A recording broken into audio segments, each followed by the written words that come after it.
All right. Figured I'd get started early since I am all set. And it's been a while, so I'm probably talking to myself. So I did a dancing with myself. Oh. That's David Bowie, though. Copyright David Bowie, blah, blah, blah, blah, blah. Excuse me.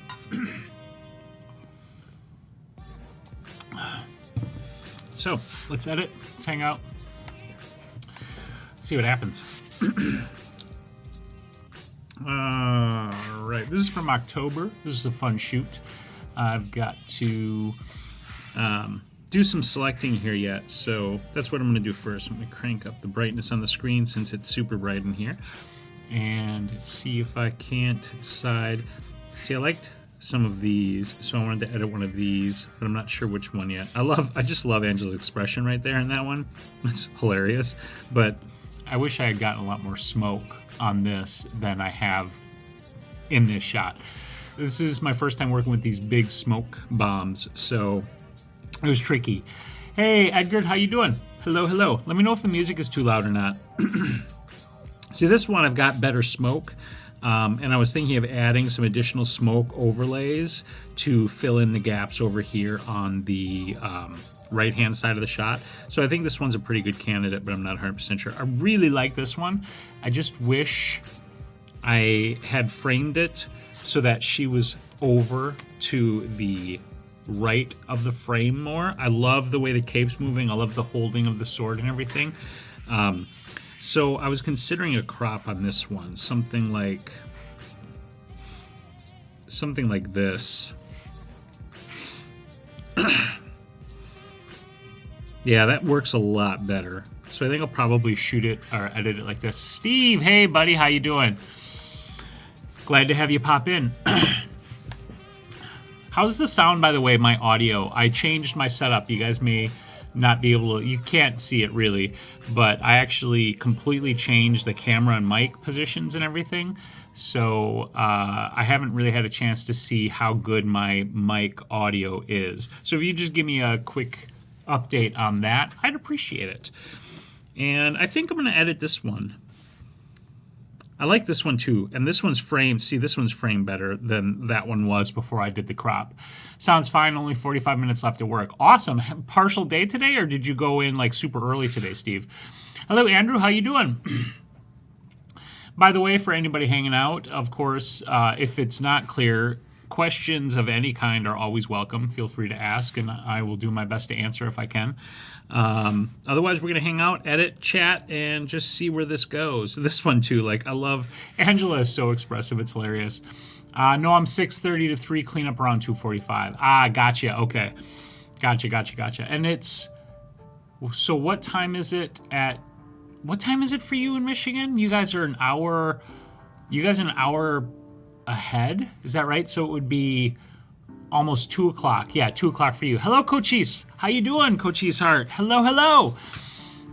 The gang's all here, right? Hello, Flavio. How's everybody been? What y'all been up to? Obviously, I haven't been around the YouTube parts. Fist bump, Cochise Heart. Fist bump to everybody. And today I was like, I gotta edit. I might as well stream while I do it anyway, because it'll be fun times, right? And we can chat. The beard? Yeah, the beard. Okay, so here's what happened with the beard. For those of you who aren't in the know, I posted this on Facebook. So we did a New Year's Eve, 1920s themed New Year's Eve party, because 1920s, 2020s, right? And in the 20s, in the 1920s, the style predominant was either fully clean shaven or pencil mustache. And I had my beard. And it was a murder mystery party. We all dressed up in character, and I committed to the character, so I shaved everything off and just kept this pencil mustache. I can show you guys a picture. I look super creepy. But it's funny, so let me show you. Let me find one. Where's mine? Here we go.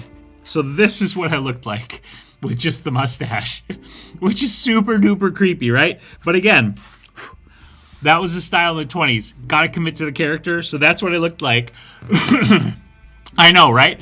And as soon as the party ended, I stopped shaving, and I kept the mustache initially and just let this start to grow in. And this morning I shaved the mustache down to match the rest of this, so now I can grow my beard back. Which, give it another week or so, and it'll be beard enough that you'll almost never know that it was gone in the first place. But yeah, I look so creepy like that. It's so weird, and I'm looking at that and I just kind of cringe a little bit. I think it's crazy. So yeah, that's what I looked like for the party. It was pretty fun. Whoops, I want to be back in Lightroom because I need to go back to that photo. Hello, Frank. How's it going, bud? Flavio, you've been in London for 2 weeks. That sounds awesome and fun. I've never been to London. You're super manly. You'll be able to be back in 5 minutes. I mean, just about 5 minutes. It grows super fast. Sometimes faster than I would like, but that's the way it goes. You know, I keep coming back to this one with the purple. I love the way the purple's kind of flowing around her on this one. So I think I'm going to edit this one. It's going well. That's awesome. I like it. Very cosmopolitan. I don't know about that. I looked creepy. You love this one, Edgar? I really like this one, too. I think I'm going to edit this one. I do like it. I wish I had a little bit more light on her face here, because you can't see her. I mean, you can see a little bit of her face. I can bring up the shadows a little bit. So let's go ahead. We'll start with the profile, and we'll throw that Adobe Neutral profile on there. And then we'll bring up the exposure here. We're going to crank that contrast, but we're also going to open up the shadows a little bit so we can see her face a little bit more. It's still shadowed, but we at least get some more in there. Hey, Dean, how you doing? Happy New Year to you. Welcome back. It has been a while. By the way, Happy New Year to everyone, and thanks for coming on and hanging out. Yeah, it's been a good New Year so far. Like I said before, I've been on break from YouTube. I've actually been applying for some jobs locally, just like stupid part-time jobs. Stupid is the wrong word. When I say stupid, I mean like just part-time jobs wherever, anywhere. Just for some extra money because, you know, you kind of... Yeah, I was thinking about that, I love, doing a bit of a targeted adjustment, but I don't want to bring up the face too much. I do like it in shadow, but I was thinking about taking the brush tool to that to lift that a little bit. I definitely want to pop these colors. Yeah, that color in there looks super extra cool. So anyway, I may or may not... My plan, just to let you all know, for whatever I'm going to be doing here, my plan for the year for going forward is just like, I'm going to make videos when I feel like it. For instance, you guys might find this interesting. I found this interesting. I should send you my Viking woman image and let you add smoke and fire to that. That would be fun. I could do like an edit your photos kind of thing. That would be pretty fun. Anyway, I'm going to make videos whenever I feel like it. As an example, I kind of feel like making a video talking about... I don't know if you guys saw, I posted this to my Facebook, but Canon announced that going forward, they will make no more new EF mount lenses. That's their DSLR mount. That's their DSLR lens lineup. And they've announced that they will make no more new lenses. Now, that doesn't mean they're going to stop producing the existing lenses or selling them, blah, blah, blah, blah, blah.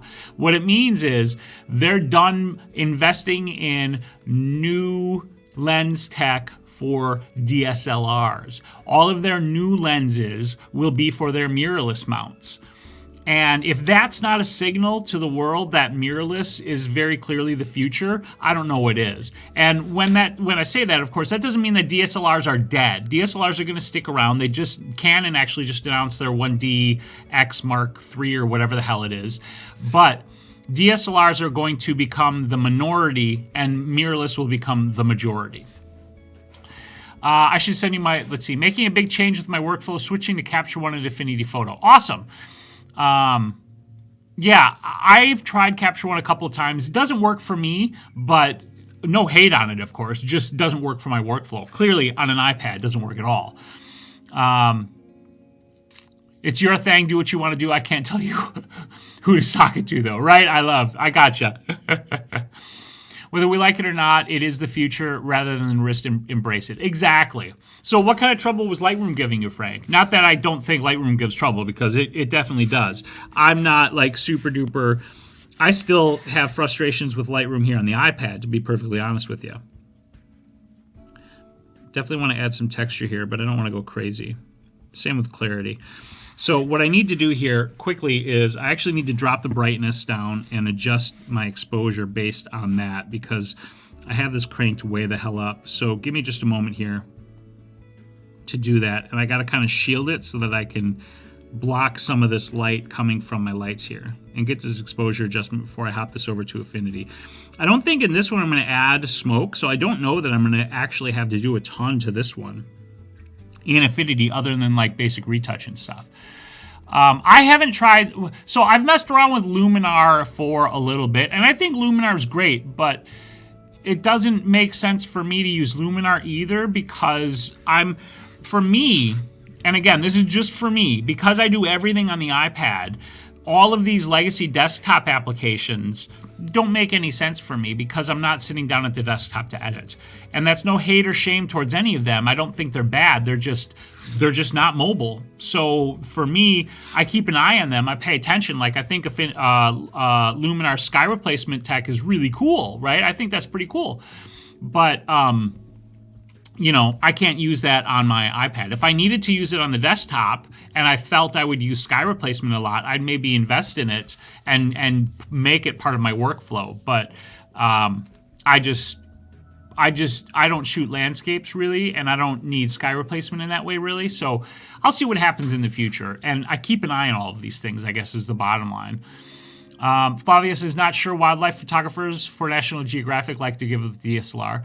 Right, I agree. And that's why I don't think DSLRs are going to go away. They're just going to become a smaller part of the market, and they're going to become the secondary camera type, and mirrorless will become the principal or the primary camera type. And you'll have photographers that will hold on to and or buy the new DSLRs that come out. And that's fine, and that'll be great. And Canon has, like, whatever it is, 20, 30, 40 years of EF lenses out there. They have a deep lens library, so it's not like they're abandoning a mount. It has basically every lens you could ever need. They're just not going to make any more new ones. But what that is a clear signal that they're investing their lens budget, their lens tech, their lens research, their lens development into the new mirrorless mounts, because those are going to be the primary cameras and lines going forward. Depends if Nikon does the same. Right, and I'm curious to see what Nikon does or says. Canon's making a very clear signal here. Nikon hasn't made that strong of an indication that they're putting mirrorless as their top priority. So we'll see what happens. And this all changes and develops. I think it's very interesting, and I enjoy seeing the changes in the camera market, even though I'm not a huge gearhead. Like, I haven't been paying attention to all of the new cameras or whatever the hell's coming out. I just happened to see that article pop up in my feed today, and I thought, now that's an interesting thing. I use Affinity in place of Photoshop. Yes, here on the iPad. Photoshop on the iPad is a joke so far. I will use Photoshop or try using it as it develops and actually adds the features that I will need to do the work that I want to do, and test it and choose whichever one works best for me. But for now, on the iPad, Affinity Photo is the clear choice for doing Photoshop-style editing.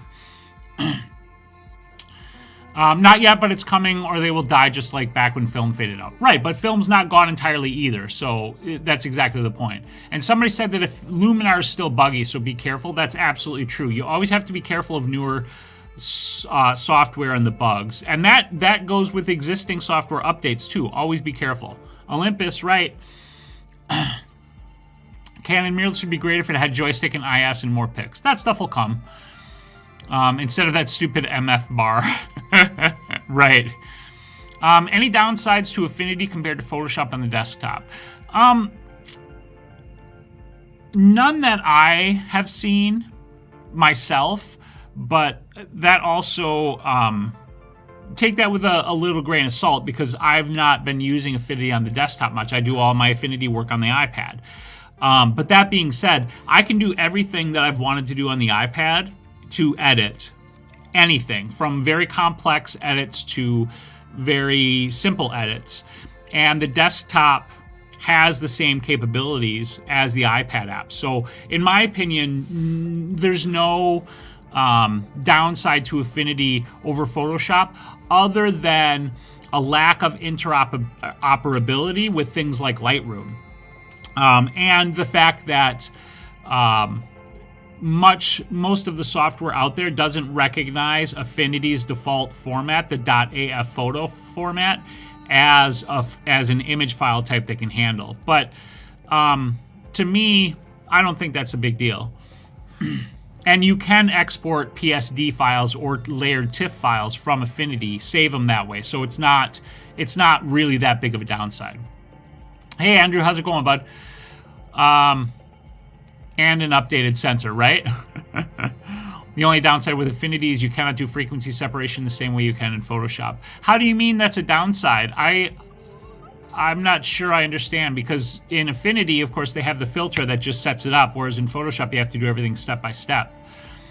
Cochise, my work is all outdoors. Here in Utah, the cold weather just sucks the battery life of yeah. See, that's a problem with mirrorless right now, and that's another situation where DSLRs would have an advantage. You know, obviously we can carry extra batteries, but that still doesn't change the fact that a DSLR battery by and large will last much longer than a mirrorless battery because of the different power requirements and depending on the battery size. Just before Christmas, I picked up a secondhand OMD EM1 to venture into the mirrorless market. Nice. How are you liking it so far? Okay, I should actually do some editing here, guys. I still am very happy with my Olympus. I don't think we're going to do a targeted adjustment on the face. I think there's enough there. I like what you can see there. I do think I want to pop up the contrast a little bit more, though. I think I'm going to take it all the way up to 100 there. Do I need any highlight recovery? I'm going to do a little bit. Yeah, I really like my Olympus. I'm very happy with it. For like a half a second, I was like, oh, it'd be nice to upgrade to an EM1 Mark II or an EM5 III. But I was like, the thing that I wouldn't mind is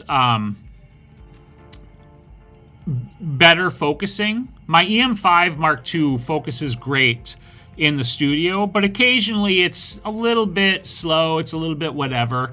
And having an updated focusing system is something that I wouldn't mind. That being said, it's fine. It's not that big a deal, and I'm fine with it. Olympus is overpriced, I love says. Joe Edelman lost all my respect and credibility when he started promoting the Olympus, then saying he was not paid by Olympus. Yeah, I can't speak to Joe's deal with Olympus. I have no idea what that deal is. But I do agree with you. I think some of the Olympus cameras have been overpriced. And I don't base that just on the fact that they're micro four thirds sensor size. However, I do think that they've been trying to push themselves up market, and I think they might have pushed themselves too far as far as price goes. I think it's a similar situation to what Apple did with the iPhones. You know, Apple had their worst sales year in a long time in iPhones in 2019. And a large reason for that was pushing these prices up to $1,000+ for a phone. And everybody responded to that by either keeping the phone that they have or buying something different and cheaper. And I think Olympus trying to push up into that higher price market to sort of gain that respectability or whatever, I think they might have gone a little bit too far. I don't disagree with them trying to move up market, so to speak, and have their cameras seen on the same level. I just think that you can go too far with that. Yeah, exactly. Like, I mean, here's the thing, though. You got to understand that image quality isn't the be-all, end-all for all people and all things. There are different ways to evaluate these cameras and different needs. So, like, if you're basing it purely on a image quality comparison, you know, micro four thirds $3,000 camera versus whatever, a $3,000 Sony full frame camera. You know, obviously the answer is the Sony $3,000 camera. Image quality would be better, full frame sensor, blah, blah, blah. But there are other metrics to consider. Now, I don't disagree. I don't think that $3,000, I think $3,000 is crazy for that camera too. But what I'm saying is we got to realize that other people have different metrics and different things that they're looking for. So, you know, like a crazy, good, fast, like that camera for bird, you know, or wildlife photographers, where the crop gives them extra reach, plus they have the speed of the focusing and all of these other things. Like, I could see that. So I'm not ruling it out. I just think, you know, we have to realize that different people have different wants and needs, and that camera serves a market of some kind. Otherwise, Olympus wouldn't have released it. And maybe the sales aren't what they wanted them to be, but I can certainly see people looking at that and saying, that's the right camera for me and what I need. I'm sorry, I didn't mean frequency separation, Andrew says. Frequency separation is awesome in Infinity. I misspoke. I meant you can't do that's right, luminosity masks. Yes, that is one of the things that Affinity is missing. That is a downside. Thank you, Andrew. Can't get head around all the controls running alongside my Nikon. Yeah, that is definitely a shift, moving from any one camera to another. If it's out of system, you know, from Nikon to Olympus or Canon to something, that's definitely a switch in control scheme. And getting used to that is always difficult. Okay. Let's do the sharpening. Let's get this over into Affinity. Boop.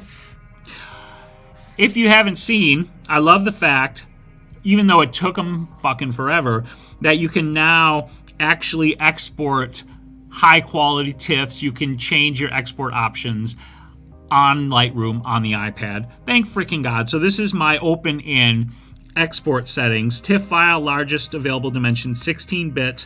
No compression. This gets sent over to Affinity for editing. So I tap open in, and it's going to download the original. It's going to render. It's going to shoot that over to Affinity Photo when I select it, and we'll be editing a 16-bit TIFF file in Affinity, which is great. I've shot high megapixel cameras, and I don't believe the image quality is better. Only if you really zoom in and are looking at the image on a 4K or higher display. Yeah, I agree.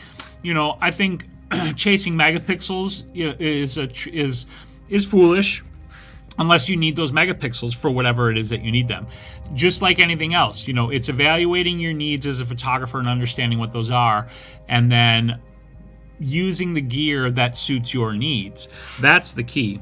All right, so let's do some cleanup here, and I doubt, okay, now I'm going to crank up the brightness so I can actually see.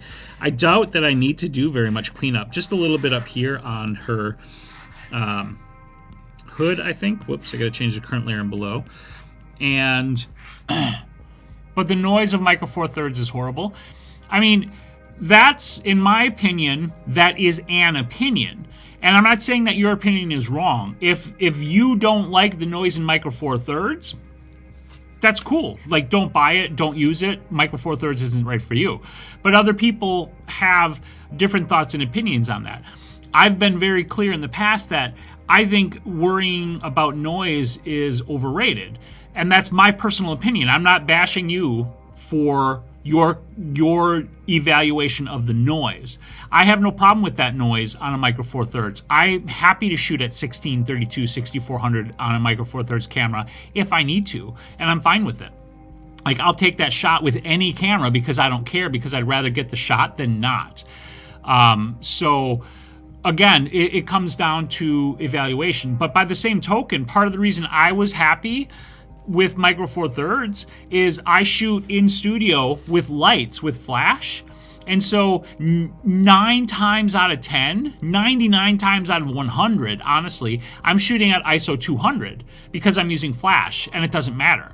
That being said, when I have to, I'll crank the ISO up on my camera and I'll take the shots and I'll be happy with them. But again, that comes down to personal choice and personal preferences, and that's no bashing anybody who makes the choice that don't care for the noise. Like, I think that's fine. There's nothing wrong with that. Yeah, I mean, size of the sensor certainly plays a role, only because however many pixels you pack into there. But that's just one thing, and that's, you know, that is, you're right, Andrew. I mean, it's not just the size of the sensor that affects your image quality, your noise performance. Did I get focus on this one? It looks a little soft. Yeah, you know what? I think focus fell on the back here. Because if you look at her face, it's a little bit soft compared to like the point of the sword and the leaves and stuff in the background. That sucks.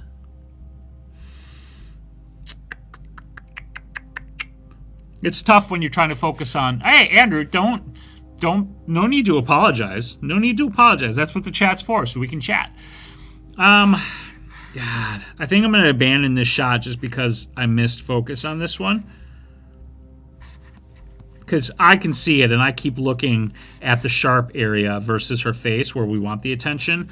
So I'm going to call this one a loss, which is, you know, it happens. It's fine. Yes, I want to close that, and we'll go back to Lightroom. We're going to make a preset out of this, though, so that I can just easily... Did I make one already? No, I don't think so.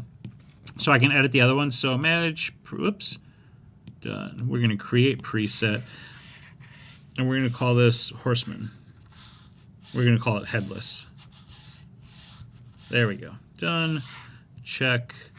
Done. Okay, so unfortunately this one I misfocused, so we're going to reject that one. And let's go back to this one because I do like this shot. All right, I think my focus is good on this one. She's obscured in the smoke, but detail is there. So let's throw that preset on there, and let's get this one over to the edit. Headless. That's a little... That one's a little much. So I'm going to adjust this exposure a bit here. We'll call that done, and then we'll just make a tweak on the exposure here. Hey, Jason, how you going? How you doing? No, I didn't have a purple smoke machine. I was using... yeah, I'm actually editing, right? I was using those... hold on a second. I'll be right back.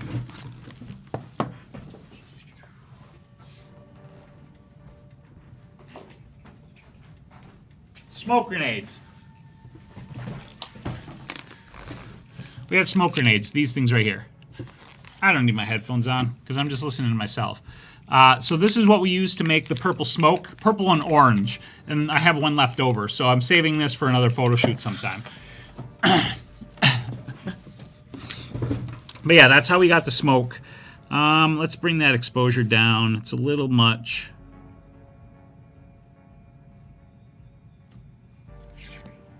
Yeah, I think that looks better. Excuse me. Okay, so this one is good. Let's shoot this one over to Affinity, and we'll get to going on there. Let's see. We completed a house move during December. We've been busy doing all the fix-it stuff on the new house and getting unboxed. That's a big change. Congratulations on the move. I hope everything went smoothly. Yeah, getting everything fixed and unpacking and all that, that's a big, big job. So I'm imagining not so much on the photo front since you've been... up on the other stuff. Steve, I don't think I'm going to be in Kalamazoo for the con this year. I actually don't have contact with the person I had anymore. They changed their Facebook profile or something. They shut down their Facebook and started a new one. I don't know. So I don't think I'm going to be in Kalamazoo for that con. And I also don't know if I'm going to be in ClickCon because ClickCon is requiring all speakers have sponsors, and I don't have sponsors. So I'm going to contact ClickCon and see what they say, but I have a feeling I might not be back to teach at ClickCon next year either, or this year either, which if that's the case, I'll be bummed, but whatever. Life goes on, and I'm not going to fret too much over it. But if you want me at ClickCon, and you're going to be there, definitely let ClickCon know about it, because that may help me get there if you want me there. So just throwing that out there. Mobilize or something. Okay, so again, I don't need to do a ton of cleanup, but I am going to do a little bit, mostly on the robe, cloak. It's a cloak, not a robe. Just looking for the little bitty spots. I'll find you a sponsor. That's BS. Yeah, I was a little surprised, honestly, when I saw that on the application. So here's what they're requiring. I know, I had great feedback. They're requiring every speaker have a sponsor. They're requiring every speaker to teach 2 classes and do 1 photo walk. And they're requiring you to be a mentor on their max days. And I'm not necessarily opposed to those things. I taught 2 workshops. I taught 4 actually last year at ClickCon, and I didn't do a photo walk directly, but I helped Zara with her photo walk. So like I don't have a problem with that stuff. But you know, they've changed their speaker requirements, so we'll see what happens. Yeah, they are still using an image of me on their website. That was a great photo that Steve shot that they're using on the website. I still think that's pretty cool. You still pondering moving to another state possibly? As of right now, no. I don't think honestly, I don't think it has to be a photo-related sponsor. What I think is that they want the sponsor to offset their costs. Because, you know, the sponsor either pays, and I don't know how this stuff works entirely because I've never worked with a sponsor on these sorts of situations. But as I understand it, the sponsor pays for your like travel and or lodging, and then ClickCon pays you the speaker fee for being there. So they want that to offset the costs. Because when I went this past year, ClickCon paid me for my travel and they paid for my lodging at the hotel. So I don't think they care who the sponsor is. They just want you to have a sponsor as a speaker so that will offset their cost. Which, you know, from a business perspective, that's fine. Like I understand that. I don't blame them. I think from a speaker perspective, it kind of stinks because if you don't have a sponsor and you've never had a sponsor and you don't know how to get a sponsor, you know, then you're kind of screwed, but whatever. Hello, Lord R. How's it going? Yeah, it's been a while. So we'll see what happens. I haven't even filled out the application because I don't have a sponsor. But it's something that I need to consider and decide whether or not I'm going to do. So with this skull cap, I just like to go and just kind of tap these edges and smooth them out a little bit. Like here. And take out some of these lines that make it a little more obvious that it was a bald cap. Oh, I gotta go let the cat in. I will be right back. Right back.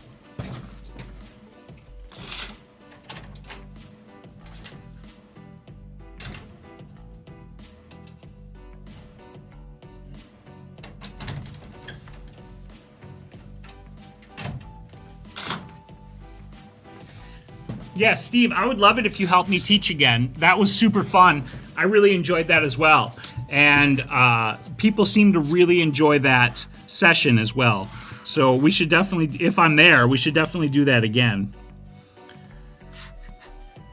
Okay, this is all good. I'm not doing skin softening here, so we're gonna move right on to the dodge and burn. No, I stopped Photoblab too, just because I wanted to take a break from everything and decide what I'm going to do. So for right now, no plans to bring Photoblab back. No particular streaming plans. It's going to be like basically when I feel like it, which, you know, as far as like being successful on YouTube goes, is probably the worst possible way to do it because it's going to be random. If I feel like making a video, I'll make a video. If I feel like doing a live stream, I'll do a live stream. But that's the way I'm going to do it because I was so stressed out and so unhappy and so whatever. Exactly, what you feel like is the best way. But you have to get 100K YouTube. I mean, to be perfectly honest, that's going to happen whether or not I do anything. My channel still grows because of all of my backlog of stuff. So I'm going to do nothing and hit 100K anyway. Which, you know, I mean, that's cool. I think it's cool. But it kind of, like, I feel bad saying this, but it kind of doesn't mean anything because of what YouTube has done over the years to basically bring up the algorithm and diminish the fact that being subscribed to a channel even makes any difference. Are you doing the journal this year as well? No. I started a different journaling effort. I'm using a spreadsheet and I made a shortcut it's on my phone actually. that runs and asks me like a series of questions so that I can just input like information. And I've been doing that. It's not, I wouldn't say rest on my laurels, it's less of that and more of I was so stressed out and so unhappy, I just needed to stop because I was miserable doing all of the YouTube stuff. And what I was miserable about was what was making me miserable wasn't making the actual videos. Like I still like making videos and educating people and helping people learn. I was so stressed out because, you know, it was my job and you got to make money. And I wasn't making the kind of money I needed to make to sustain it as a job. And I was just like, you know, burnout. Exactly. Burnout is such a huge thing. So I just stopped. And that's why I mentioned earlier, I don't know, you know, some of you weren't here when I said it, but I've actually been applying for jobs locally, like a regular job. And, you know, for a lot of people, they might think that's crazy. But part of me just wants a job that I can go to and do a thing and get paid and then come home and I can do whatever the hell I want and not have to worry about whatever the fuck that job is, you know? Whereas when I'm doing YouTube as my job and business, I was thinking about it 24/7, 365. That's not a joke. That's not an exaggeration. If I wasn't working on something specifically, in the back of my brain, there was always like a process running going, what do you got to do next? What's the next video? What's the next thing? What do you got to take care of? How are you going to make more money? How are you going to do all these things? And that's exhausting. Like, that's just totally exhausting. So it's all scaled back. I'm going to get a job or not get a job if nobody hires me. We'll see. I put out, I should look. Let's see if anybody's emailed me about an application. Survey says, no, not yet. But I'm going to keep applying for jobs. And if I get a job, great. I'll get a job, I'll work it, and I'll make money, and then I'll just do whatever I want to do with this. If I don't get a job, then I guess I come back to my job and start YouTubing again and figuring out what the hell to do with that. Yeah, I am still working at the museum part-time, and that's a job that I've always loved and enjoyed, and it pays me well, so I'm going to keep that regardless. Yeah, I've done that before and told myself never again. Exactly. You know, burning yourself out, it sucks. Either way, get out there and take some damn photos. That is absolutely, I'm not going to stop taking photos. In fact, I've got a shoot scheduled for this Sunday that I'm excited about, and another shoot scheduled for the week after that. So I'm still shooting, I'm still creating, I'm still not editing when I chat with you guys.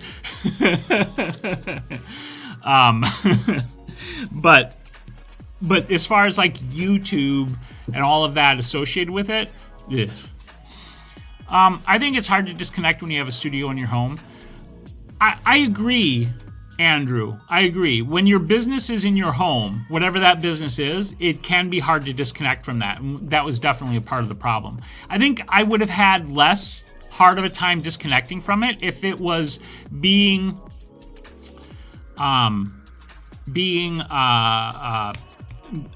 if it was as successful as I wanted it to be. But it wasn't. And so I was constantly struggling and fighting with it to try to get it there. Gabriel says, your work is very important. I understand the burnout and I'm glad you're taking care of yourself. I just wanted to say thank you so much for inspiring so many folks. Thank you very much. I appreciate that very much, Gabriel. And it's you guys, it's all of you, and it's comments like that make me want to keep doing it. Because that's what I love about it. The money thing is a part of it you have to deal with. So if I, you know, like I have no clear answers for what's going to happen just because everything is new and different and I'm changing it. But I had to make a change because I was a miserable asshole. I enjoy watching your videos, and this channel is the most educating. Thanks. Thank you. That's always been my goal with it. So thank you. I like the dark suit, but you need some more backlighting to separate yourself from the background. Kind of looks like a floating head in hand. Yeah, I know. I just changed over to this setup, so it needs some work. But since this isn't priority, I didn't put too much effort into it, to be perfectly honest, and I just decided on a whim to stream today. So I'll slowly iterate it if I'm going to add some backlighting or whatever, but I agree, it does need some separation. Honestly, I'm looking for any kind of a job. I've literally applied to my old job at Quick Trip convenience store. Hey, Harley. I applied to Aldi, the grocery store. I applied at the UPS store, one of the other local grocery stores, the IGA. I applied at Home Depot, GameStop, like jobs like that. And when I say, you know, like I just want a stupid job, like I said earlier, what I mean is, like I said earlier, I just want a job that I can go to work, and when I'm there, I'm going to do my job the best I can, and then come home. It's sort of, have you guys, who remembers the movie American Beauty? Because in that movie, Kevin Spacey's character, I can't remember the character's name, is like, you know, fuck all this shit, and then goes and works at the local McDonald's or whatever. And that's kind of what I'm doing. Like, I just want a job that I can not have to care about except for when I'm at the job. Yeah. But I'm not like going off in a weirdo, like, I'm old, I remember that movie. That's a good movie. I like that movie. Kevin Spacey, I want the job with the least fun. Exactly, right? Exactly. Yes. I mean, that's kind of it. I'm applying for just entry-level jobs. I don't care. Like, I just want the extra money so we can pay down our home equity loan, because that's the debt that we're carrying. And so that we can just, you know, clean up our finances. Bukowski Post Office. What's Client Focus, Andrew? I'm not familiar with them. So let's move on to the next step of the editing. We've established that when I do this, I actually don't edit at all. No skin softening, so we're just moving on to dodge and burn. And I am going to delete these masks and just change the alpha layers on these because that's a little bit cleaner. I need to update my action so that it just does that though. Whoops, wrong channel. Invert, there we go. All right, so dodge, white, we'll go with like 10% flow. Okay. Bukowski Post Office, yeah. I feel like that some days. Right, exactly. You know, and I don't pretend that any job I get is going to be 100% stress-free. But there's a very big difference between working for somebody else and working for yourself. And right now, I don't want to work for myself because I'm the boss and I'm all of the jobs at once, and I don't want to do that. Can you mirror that to a computer screen or just on the iPad? Just curious. Mirror what? I'm not sure what you mean, Steve, to mirror. But whatever it is, I probably can. But I'm not sure what you mean. All right. So we'll start up here. This is also going to be a pretty global dodge and burn. So this is going to be fairly quick. The big thing is going to be the grade that brings all of this together. Although I think I will spend a little bit of time doing some dodge and burn on the paint details just to enhance Noel's work, mostly on the burn rather than the dodge, although maybe a little on the dodge. Definitely want to catch the eyes. Ooh, that was a little much right there, so we'll tone that down here. Come over here. Editing. Hook to the screen. I just thought that is a small screen to edit on. Oh, yes, you can. I understand what you're saying. Yes, you can plug the iPad into a monitor and then have that monitor, as big as you want it to be, display the image, and you could essentially use it as a tablet, you know, where you're looking up there and you're working down here. I don't mind editing on this screen, but yes, I understand what you're saying. You can do that with the iPad, absolutely. Catch the eyes while I'm here. Yeah, in fact, a lot of people were talking about how excited they were to be able to do that with the iPad and with the USB-C connection on the iPad. So yeah, you can definitely do that.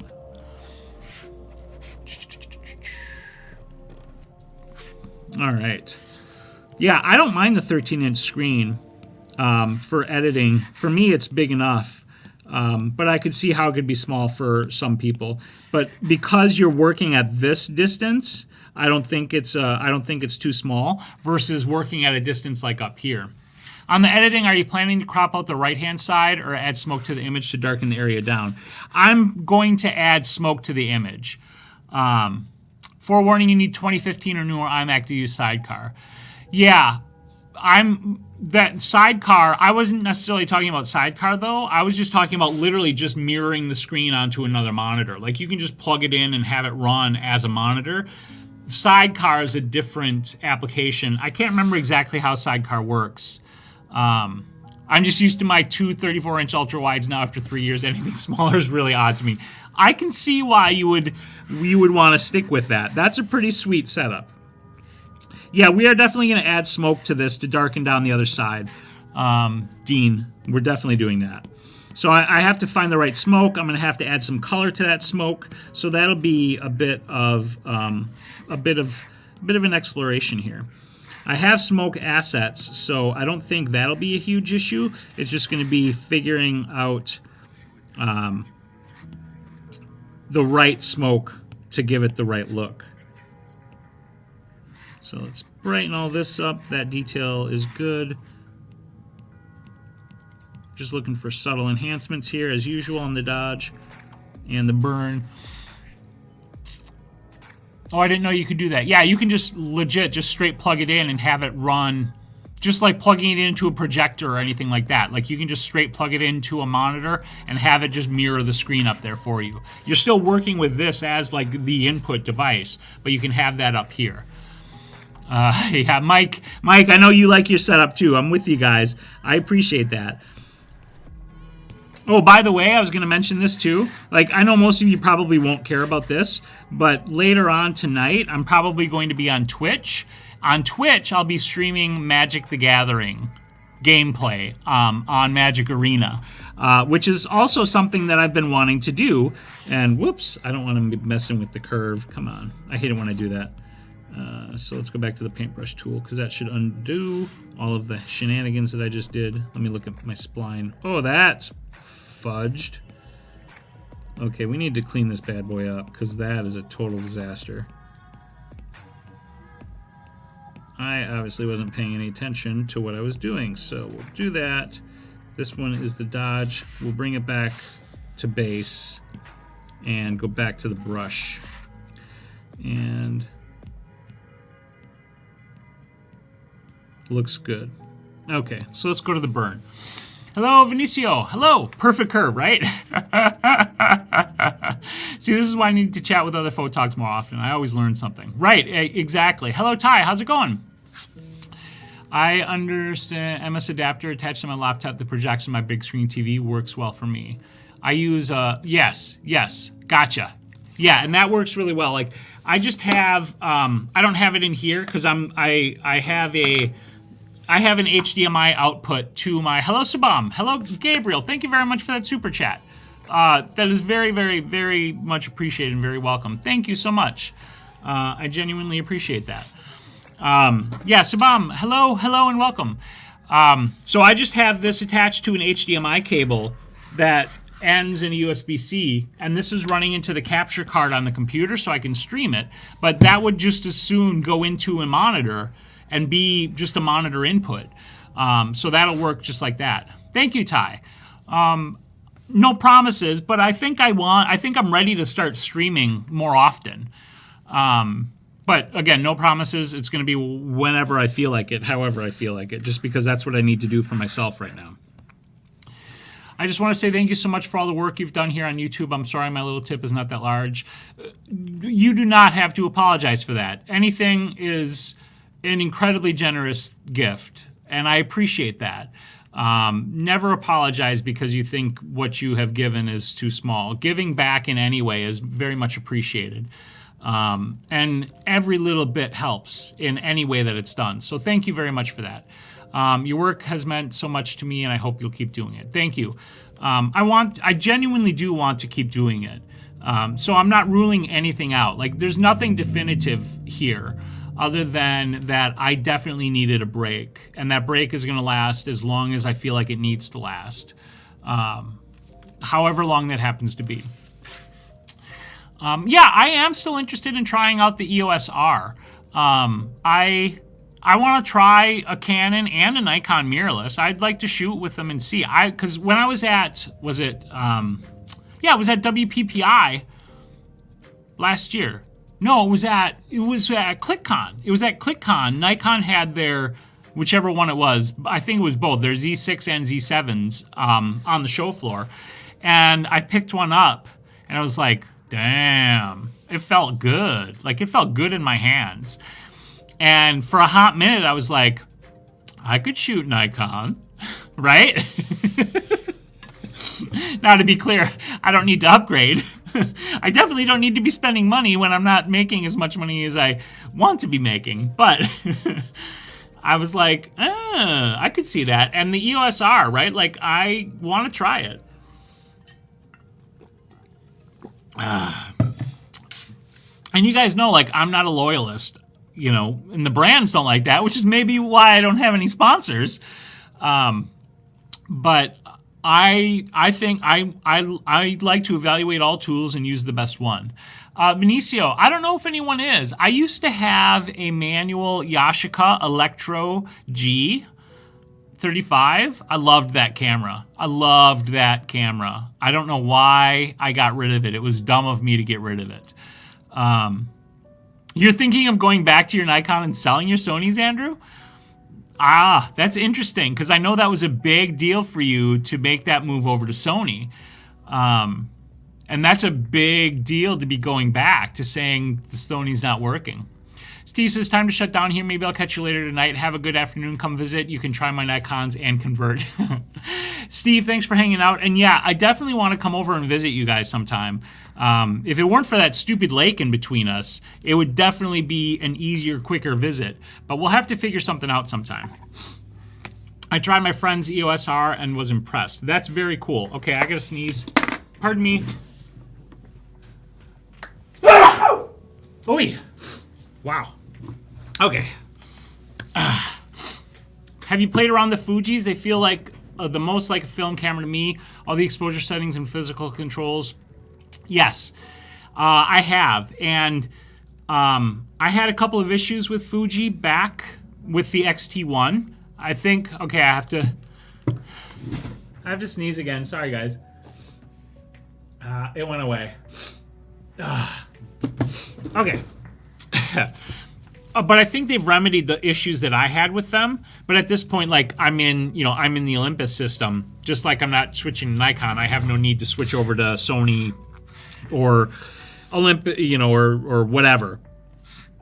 But yes, I like the design of the Fujis. I didn't have a problem with the Fuji ergonomics for the most part. There were a couple of small issues I did have. Ooh, that was a little too aggressive. It was the viewfinder at the time was a little bit, we'll call it janky, for lack of a better word. So I had some problems with that. But as I understand it, they've addressed those viewfinder issues. But now, like I said, I'm in system. I have no need or desire to switch. And one of the reasons for me that I also like the Micro Four Thirds platform is my video cameras and my my video cameras and my still cameras, I can switch all those lenses interchangeably. Now, yes, I know, like with Canon, or Nikon or whatever, that would be the same case. But the cameras I was using at the time, and still am, are Panasonic video cameras. So for me, that interoperability is really nice.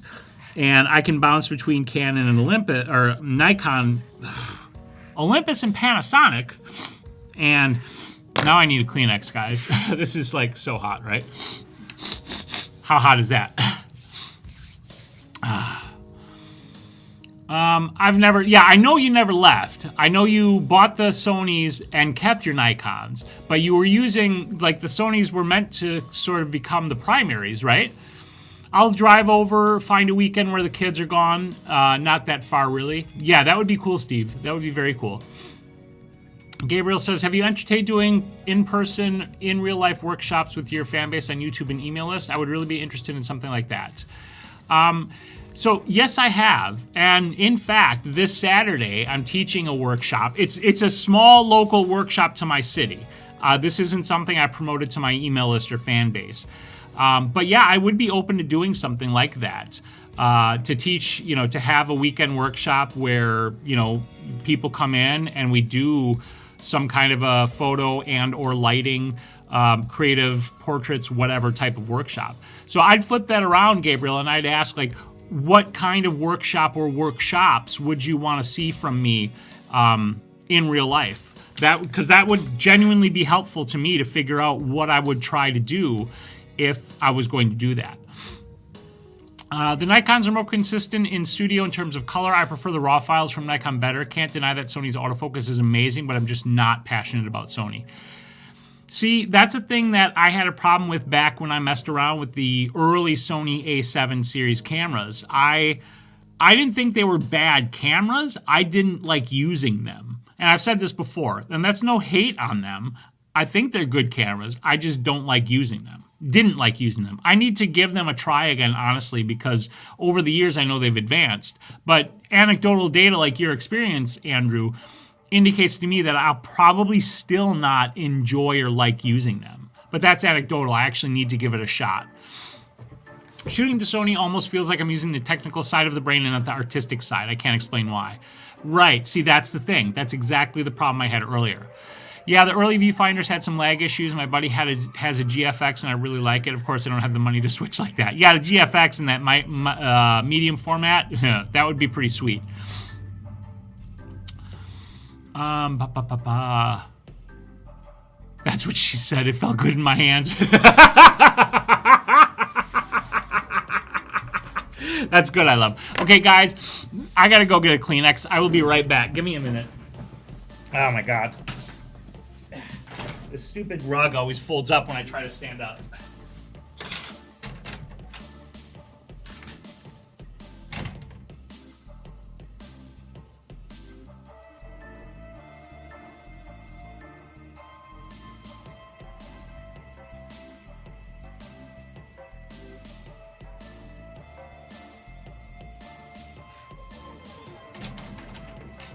Kleenex acquired.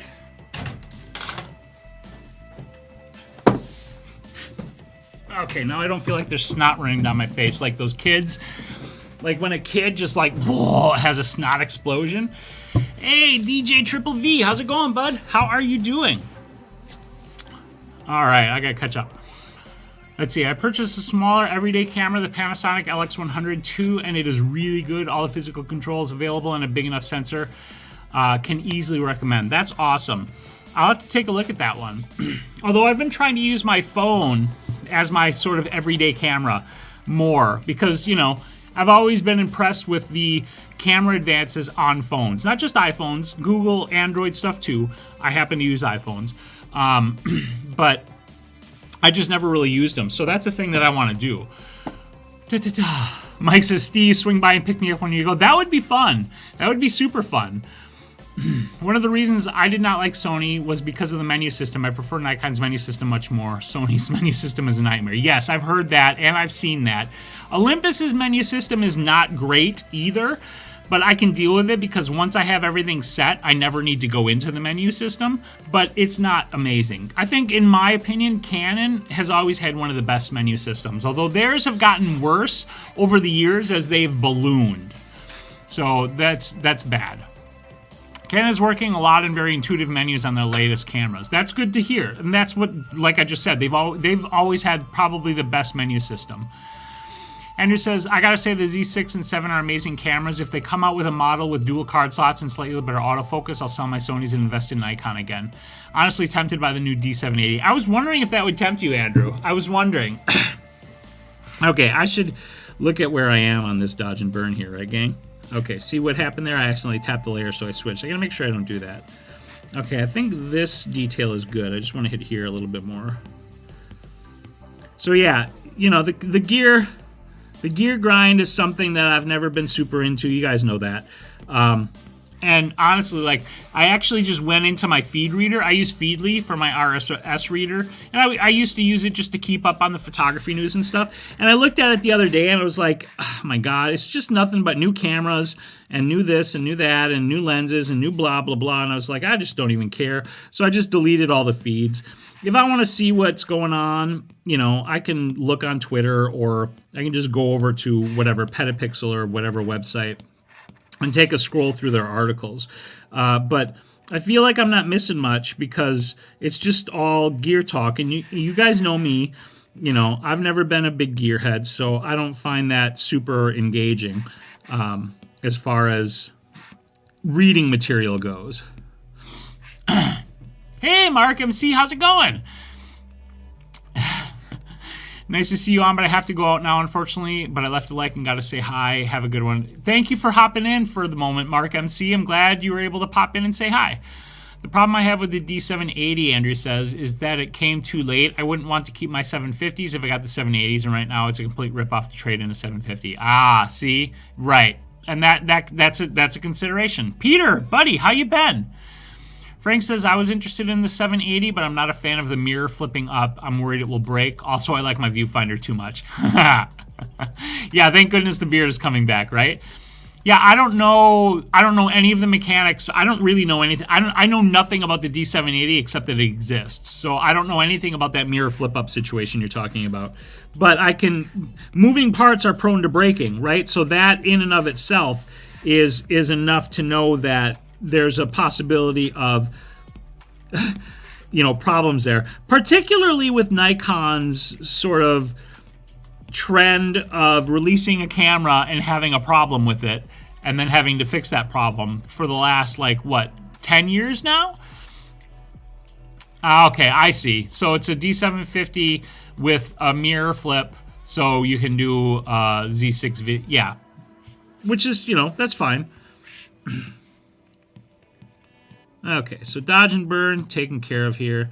Let's name that DB, and we'll do the little sharpening, and then we'll throw the grade on here, and we'll actually have one done, which will be amazing because it's been an hour. It's been an hour.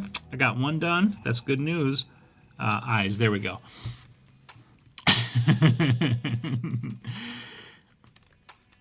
Because the joke is, I'm going to edit, right?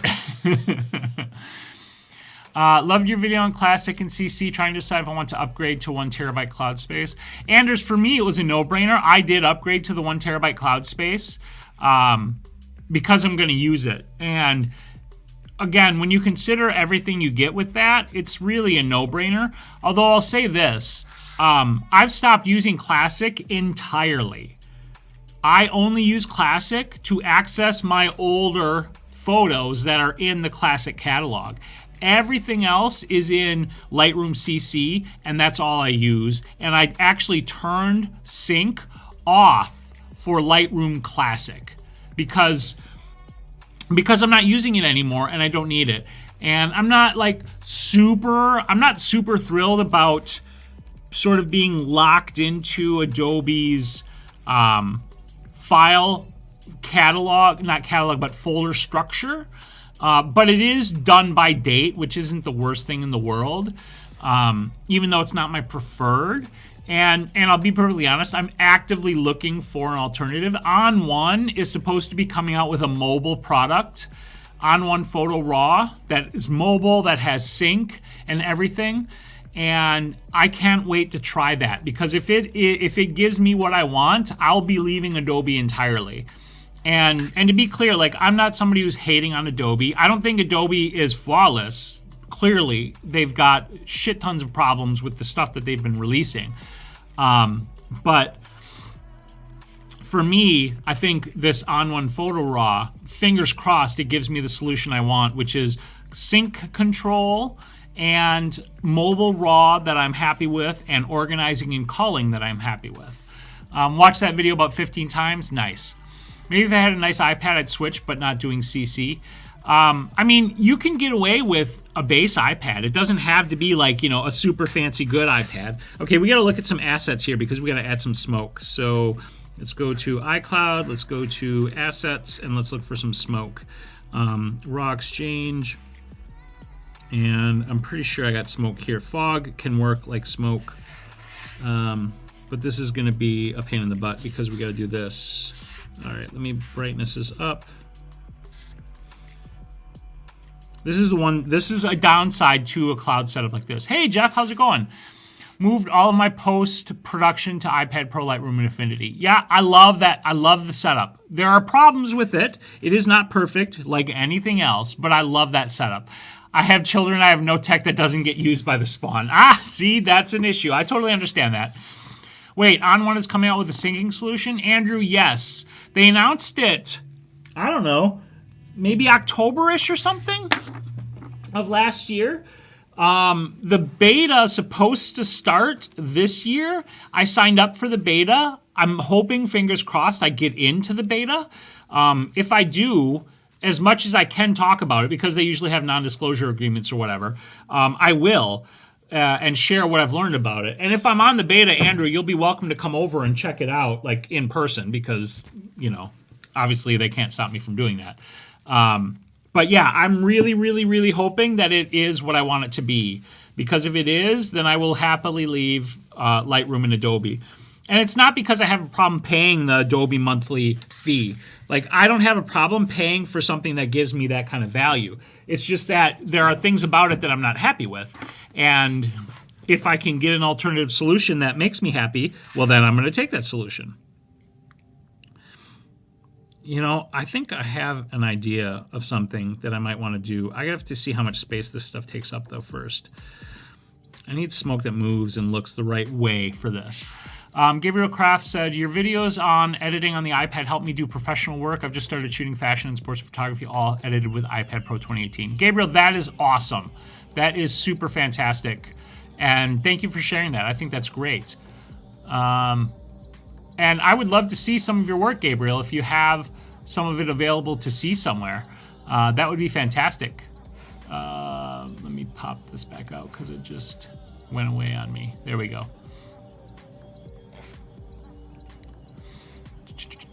I'm hoping Luminar makes a mobile solution with Cloud Sync. I've been really impressed with their software. I asked them about that a couple years ago, and I asked them about it again last year in like October, leading up to the Luminar 4. I just asked them, like, is there a mobile product on your timeline? And their answer was basically, nah. You know, I don't know what their plans are, but I don't think they're putting much, if any, focus on mobile solutions. Which I think is disappointing, but, you know, you pick your battles. I wish I could download all of these. Here we go. We've got some downloaded here we can take a look at and preview better. Come on.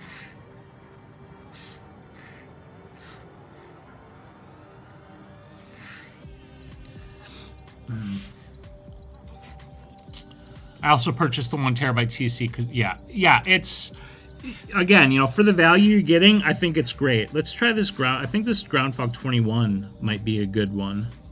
Yeah, that one looks good. Okay, so let's start with that one.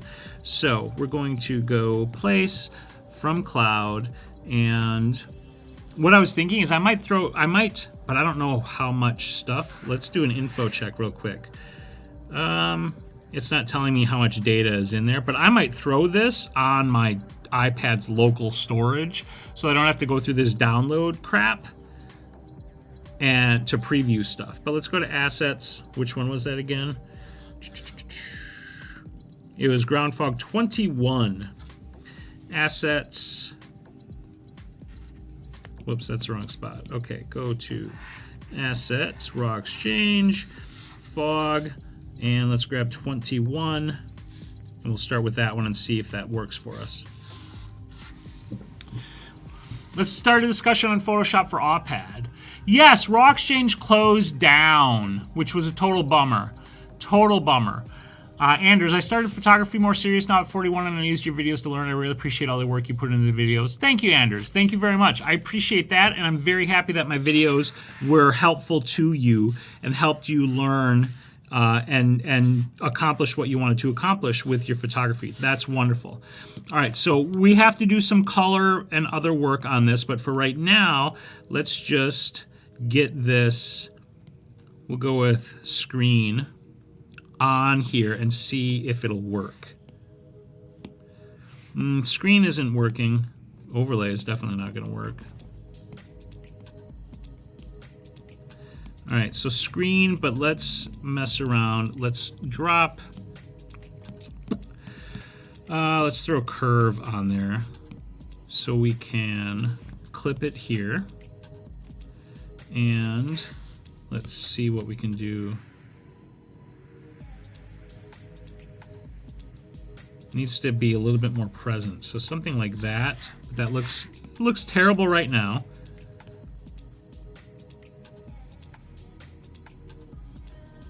But it adds some of that atmosphere over the shot. So something like this might work as a starting point.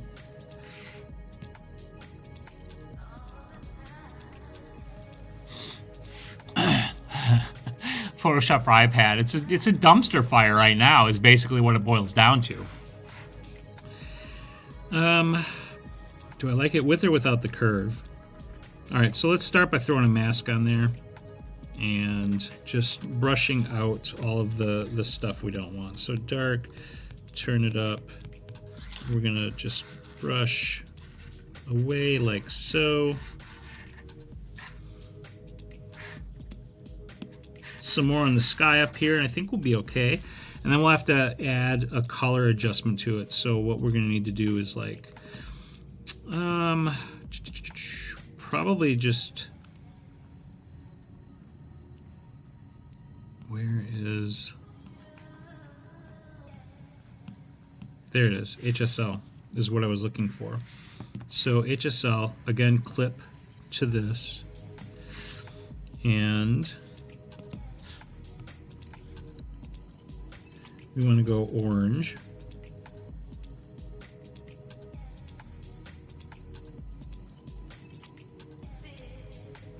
Just looking for the color.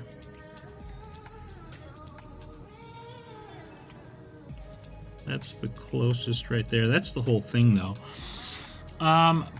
Yeah, I don't want to pour any more gas on the fire, but the product is not what was promised. Someone at Adobe needs to lose their job. Even the product they were showing off in videos years ago had more features than what we were throwing. Yeah, absolutely. Even worse, it's a month later and I haven't seen anything that makes it usable. Right? They've added basically nothing. They added like some kind of a smart selection feature that is still pretty terrible. Edgar says Photoshop for iPad is so watered down, big disappointment. Yep, absolutely agree. Thanks so much. 2019 was radio silence for social media for me, so I haven't shared anything. I've just been saying yes to any and all photo work. I'm honored you would like to see some of my work. Yeah, I really would. I really would like to see some of your work. Yeah, I think I'm gonna darken the fog a little bit, Peter. I agree. Easier to classify as a crab, right? Yeah, if you want to like find me on Instagram or Facebook or something, Gabriel, or if you just want to like share your Instagram handle or wherever you're going to share your work, if you have a website, I really would like to see some of it. By the way, I also purchased Luminar for the AI retouching. It crashes so much. I'm a late 2014 8GB MacBook Pro. I didn't return it because it does a job that in a pinch makes it usable, makes it valuable. Right, I can see that. Yeah, I've definitely heard the crashing issues are there. The color needs a little bit of work here.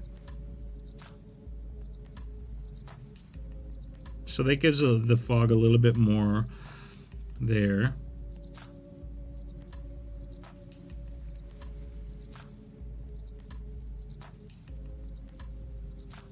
I think that works decent for the color. Right around there. Which is not much. I wonder if I can do if messing around with the color ranges will help. I don't think so. Yeah, because there's nothing there.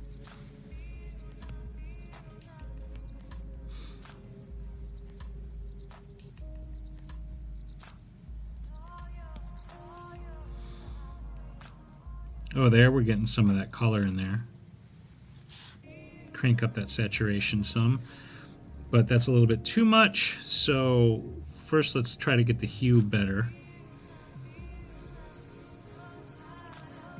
I think that's closer, and then we'll pull the saturation down a hair, make that smoke a little bit more intense like so.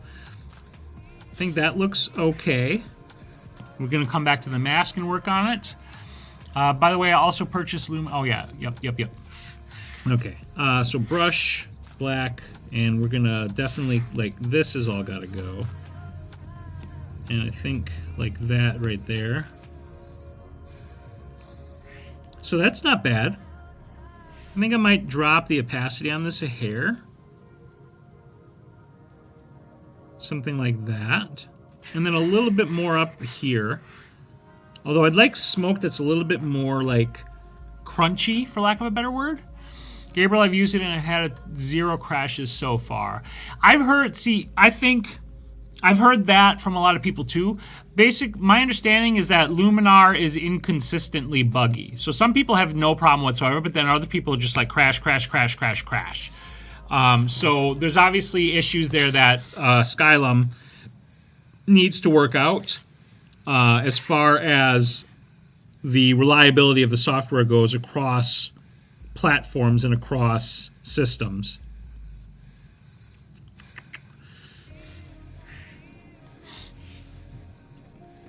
This is interesting because I would break out my smoke and fog brushes. Yeah, I could do that. I could do that too. I'd have to look at which smoke and fog brushes I even have. I like this. I'm going to try this one. That's 61. Okay, so let's add another overlay. So we're going to go to Place, Cloud, and we said 61. So we're going to try that one. I might like 62 a little bit better. I'm going to try 62. Do smoke and fog brushes work? Never tried them before.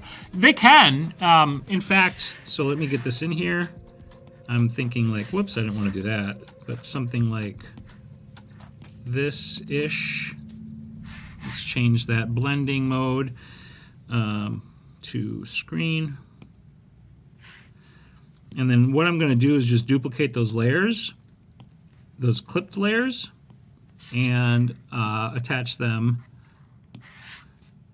So this up to here, and this also up to here.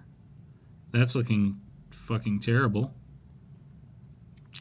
So we need to redo this. So let's start by turning this one off, and let's messing around with this.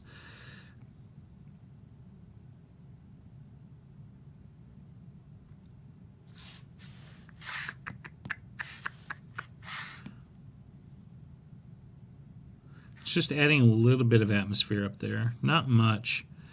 Honestly,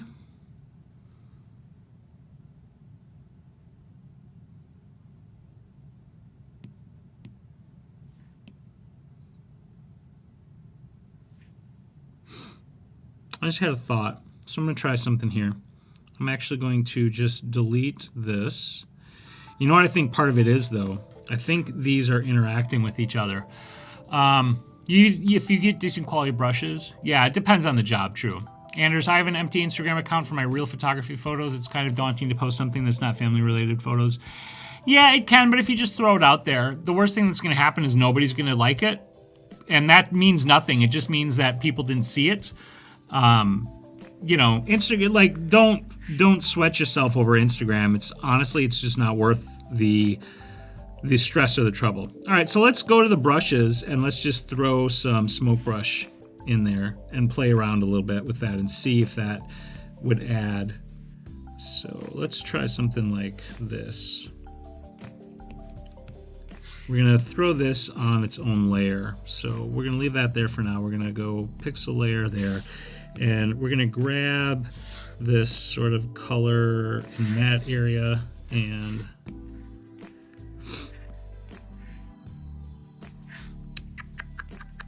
yeah, the smoke brushes might. So here's what I think. The smoke brushes might be what I need to add some of that crunch. Well, I mean, we did use the smoke bombs, but you know, we didn't quite get the coverage that I wanted all the way here. So I'm gonna undo that one, and first of all let's make it smaller and see if by making it smaller. Yeah, I think there's some promise here, honestly. So let me think about this and what I want it to look like.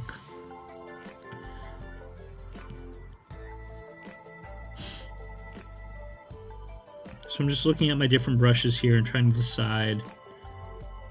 So like here we've got a cloud. And if I pop some of it in around some of these other ones too. So I'm just gonna like pick some random cloud smoke brushes and drop them around. I think the color on that one is too bright. So like this color would be better over here. And I think that's gonna actually help me add some of the depth that I'm looking for. What do you recommend for smoke brushes? I mean, these smoke brushes that I'm using, I actually got from Affinity off their website. I think I can show you guys. Safari, let's go to Affinity, photo, and they'll have a store. And then we can look at the store here. So store, I'm pretty sure I got them here. Lightning, blast, abstract, blah, blah. But another place you can go is Brush Easy, and I've gotten them from there. No problem, Anders. Here we go, 180 smoke and cloud brushes. So they're 30 bucks. I got them on Black Friday for like 10. So I thought like, yeah, that's a no-brainer. I'll take them for 10 bucks. This is what I got right here. And I think I like them. You know, they're smoke brushes. There's nothing, I guess, I don't think there's anything special about them. Yeah, you can find a lot of good free brushes on DeviantArt. Brush Easy is another good resources. There's a lot of them. Yeah, Anders, like I say, you know, for Instagram, for like any of that sort of social media type thing, what you have to remember, in my opinion, is that you're putting something out into the world, and how the world responds to it, in the end, it kind of doesn't really matter. And I'm not saying it doesn't, because obviously we all like that validation. We all like the fulfillment that comes from other people responding to our things, right? I mean, that's why we make stuff. But if you can separate yourself from that and realize that on the other side of the internet, it's easy for people to just see a thing and not care because we're so inundated with stuff. And realizing that whether or not your thing gets a lot of activity or response doesn't really have a meaningful affect on your life. Affect? Did I use that right? I think I used it wrong. Anyway, doesn't meaningfully affect your life. That's how I should say it. Right? Like the other day, I put up a photo. I put up this photo, actually. I can show you guys. Where's my work? Here it is right here. And we'll scroll down. I put this photo up on Instagram. And it's got almost 400 likes. Which is the most likes I've ever gotten on a photo on Instagram. Which is cool, but it means nothing. Like, it literally means nothing. It means 400 people saw the photo and took 2 seconds to tap the little heart button to say, this is cool. You know, and I put another photo up, and it's got like 50 likes on it. Who cares, right? Like, if you want to share your stuff, just put it out into the world. Some people will and some people won't appreciate it. Just realize that if you're putting positive, if you're putting your effort, you're putting your best out into the world, that's all you can do. Hey, Real Photo and Video Captured Memories Productions. I'll just call you Real Photo and Video if you don't mind. Nikon D780 Yahoo, right? Yeah, I think we're going to use these brushes. So I'm just going to pop and drop. Pop and drop. Pop and drop. Mike, thanks for the idea of using the brushes, because I genuinely wouldn't have even thought of using smoke brushes. Just to try to add, that's a little much. So we're going to drop that flow down. Or maybe just drop the opacity down. Let's try the lower opacity. Yeah, that lower opacity works better. So I'm just changing the smoke brush kind of randomly because you don't want the same thing repeating, because that becomes pretty obvious. So let's drop that opacity down again.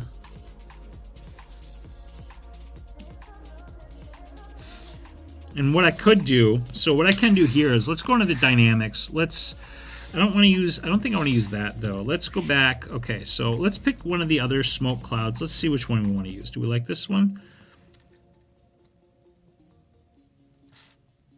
Yeah, let's work with this one. Okay, so we're going to go here into the brush dynamics. We're going to change up the brush dynamics a little bit.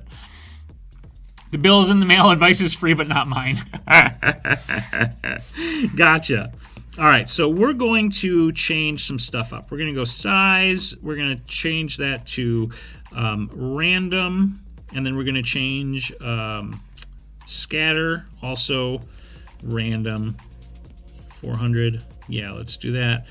Rotation, random, so it'll just rotate it randomly. Scatter as well. All of this is just random. And what it's going to do, let's see how bad it looks. Let's drop that opacity down. We'll go like 60%. And what it does is it just adds and randomly sizes it, okay? So this is probably like obviously this is like too much, right? But this adds a lot of the depth that I was missing. Okay, so if we go with that, and we're going to leave that there because I like the bit of haze that adds to that. How critical should I be about the photos I take when I look at the photos at 100%? Not everything is in focus. I'm posting these for my photo business. So that's a little bit subjective, but I'll say this. When you say like it's a little bit out of focus, like how bad is it when you look at it as you would look at a photo like on your website or on Instagram or on Facebook or printed on a wall? Right? Because at 100%, we can see the pixels, we can see the flaws, we can see all of the mistakes that we made. Just like that other one I started editing earlier that I decided to trash. But the reason I decided to trash it is not because I could see that it was out of focus at 100%, but because I could tell that it was out of focus when I was looking at the photo as a photo. And that is my measurement or my bar. If I can look at the photo and the flaw, if I can look at the photo as the photo should be presented, and other people would look at it, and I find the flaw too distracting, then there's a chance that other people will see it too. And then I might cut it. But you also have to realize that you're going to see the flaws. So if it's a pretty minimal flaw, you can probably let it slide. But don't be afraid to be critical because you want to put your best work out there. And if that sounds super wishy-washy, it is, because there's no real good answer. The people who are going to look at your work more likely than not are not going to be photographers and are not going to be as likely to notice those kinds of flaws as you are.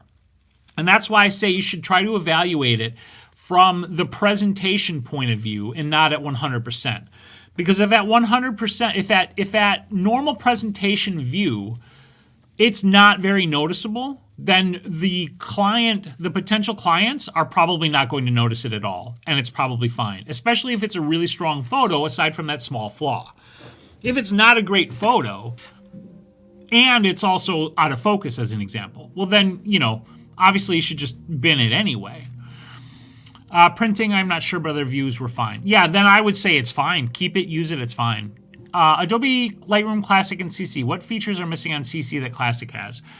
In my opinion, the core stuff is all there. So the things that are missing are things like survey view, comparison mode.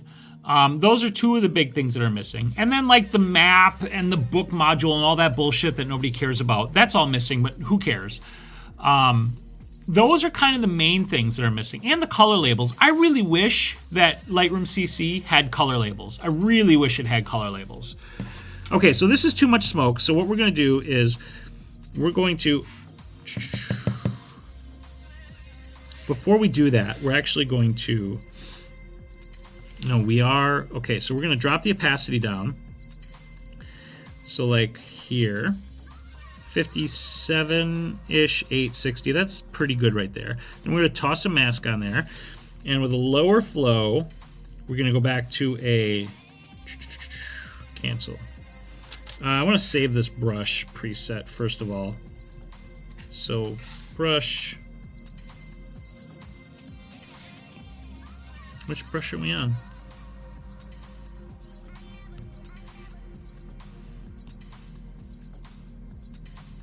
Hold on a moment.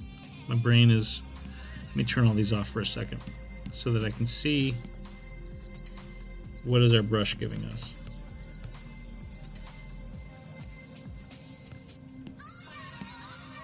Brush is apparently giving us nothing because I'm painting on a layer that I shouldn't be painting on. There we go. Let's turn these off. Let's go back up here. Okay, yeah, we're still on the smoke brush, so we're going to undo that. We're actually going to add another layer. We're going to go for color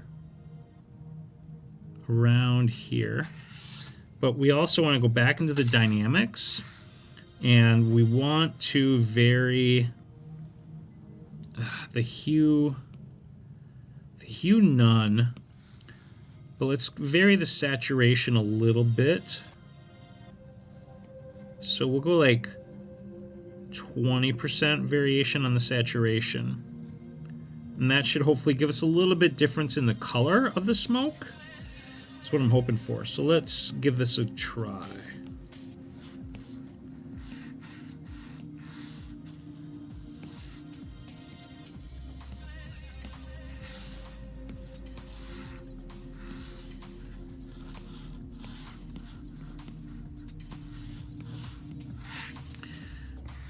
Okay.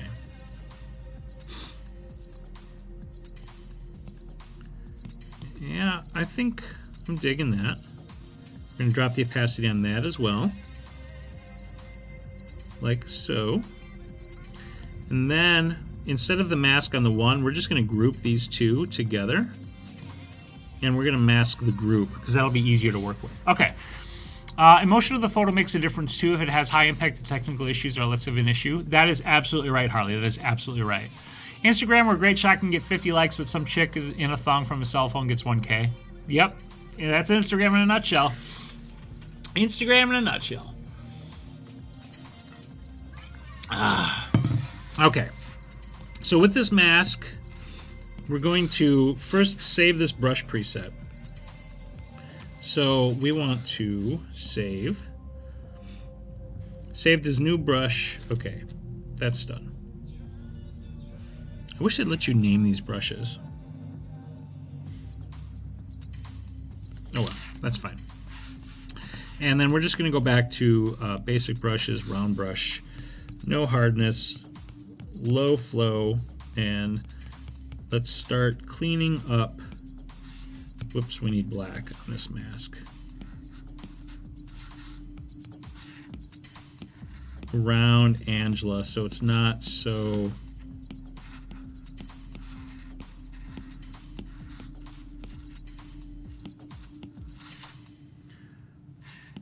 overwhelming on her.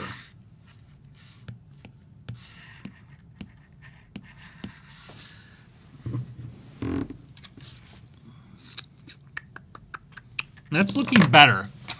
Hey, Elaine, how are you? Hello, hello. Yes, happy 2020 to you as well.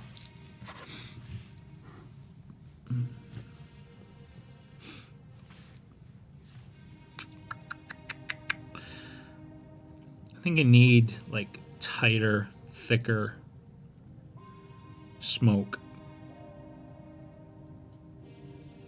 Something to connect a little bit, like up in here. I need some more thickness up here. So let's go back to the orange one. Let's go back to our recent brushes. And let's go back to Smoke Small 14.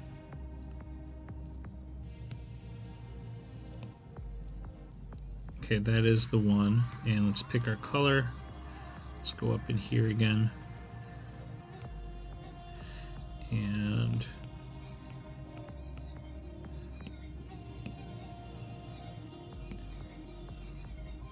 just need a thickness that is not quite there yet.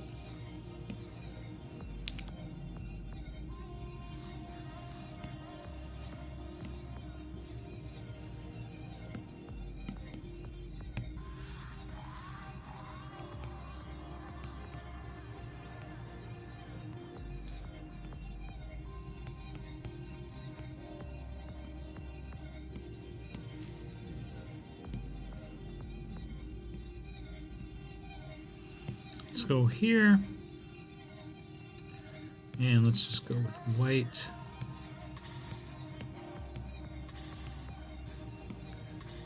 Add a bit of that to thicken it up some more. And go back to the orange again. And I'm just layering it up is what I'm trying to do here, really.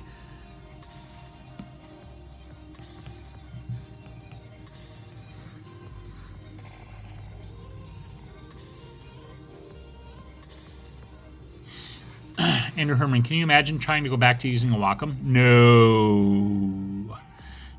No way. Like, no way. Hey, Wayne, how you doing, bud? Yes, it has been a long time, hasn't it? I don't know if I like that deeper orange. I think I'm going to back off these brush changes that I just made. Let's go back up to here. That orange is a bit much. I'm going to take that saturation down here. There's still going to be some variance in it, but I think that was too much.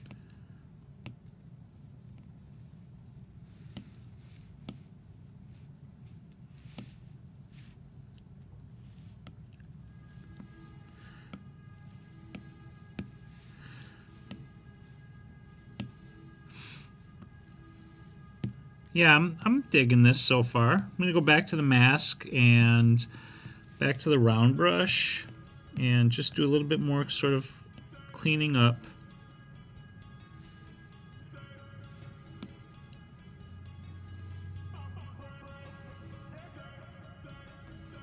I don't know, what do you guys think? I'm kind of digging it. Let me throw the color grade on there so we can see what it looks like with the grade. So I need to do my LUT adjustment. Where's the LUT? There it is. Let me load that LUT file. That is that is going to be under imports and then LUTs. And I think I called this one Headless 2, if I remember correctly. Pumpkinhead 2. Pretty sure it was 2. Yeah, that's too intense though, so we're gonna jack that down. I think about 50% opacity or so.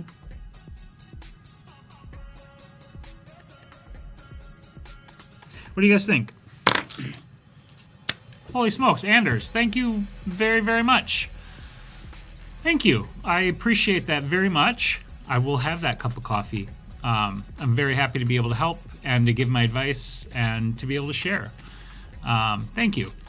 That's, like, genuinely, I really appreciate that. That means a lot to me. That looks better. Okay. Elaine says, small question. I see you use some masks in the photo. How you can visualize them to see where you brushed black or white? So let me show you. So on the mask itself, I don't know how well you can see, but let me do a switcheroo here so you guys can see. I feel like maybe it's too much smoke, but that's just my opinion. Yeah, I was thinking it might be a little much too. So what I could do here is just take this and go like that.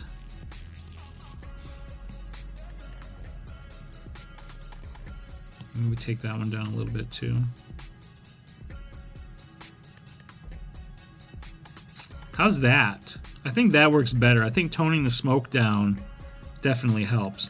So like here's without the smoke I added. That's the original smoke in the shot. And then this is the smoke that I added. And I think that helps set the shot better. I think I like it better with the smoke toned down a little bit. Okay, so how can you visualize them to see where you brushed black or white? The main visualization is, let me switch the screen over here so I can do a quick enlargement. So give me just a moment here. I think it's 2 that I have to grab. Yes. All right. So I'm going to do a quick setup here. I'm just going to make this, I'm going to make my iPad screen really big so you guys can see what it looks like. So there's 2 ways that I use to do the visualization. Let me switch this over so you guys can see it. So first of all, in the layers here, let me turn something on real quick, just a moment. that, done. I forgot to turn that on. It's been a while since I've done this. So I have the show touches turned on, right?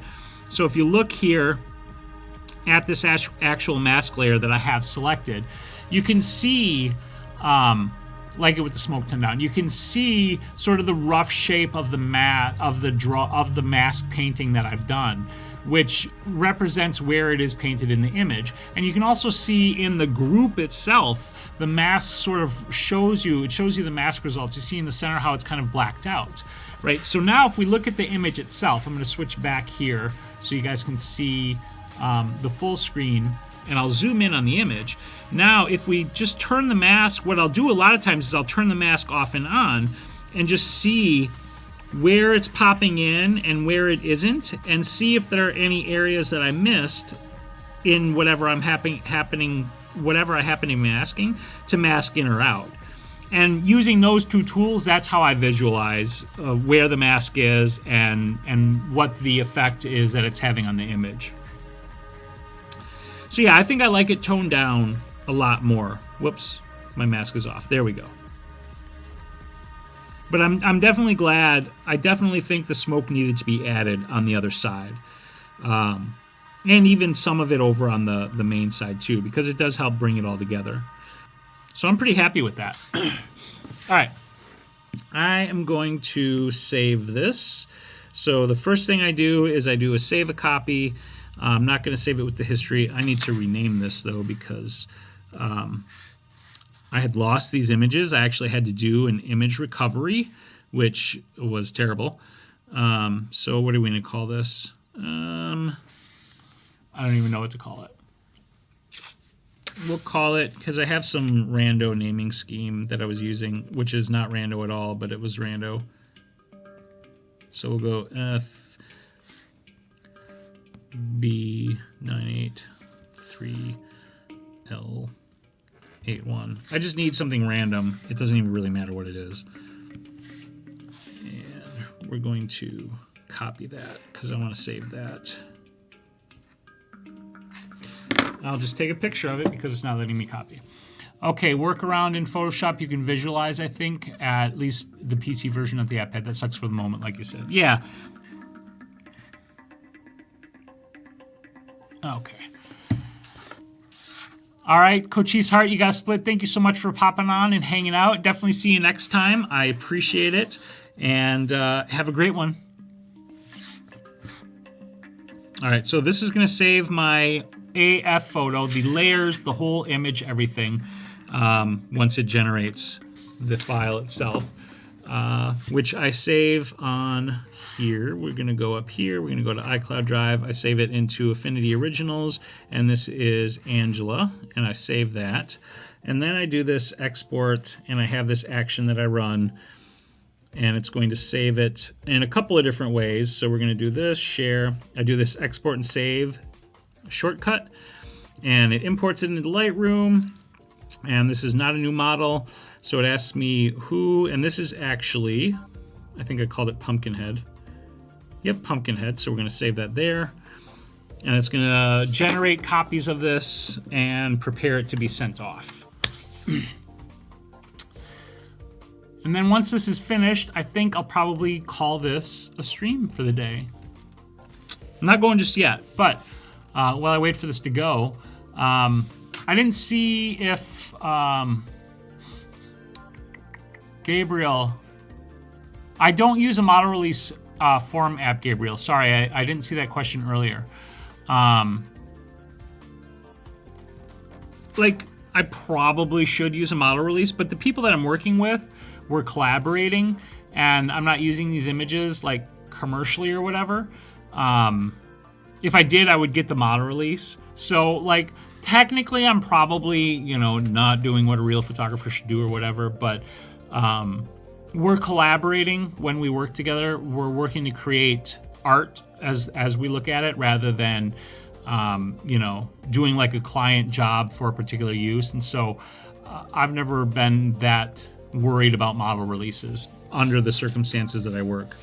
Okay, so this is with Angela and Noel, so I'm going to send this the image real quick. Ba-doom.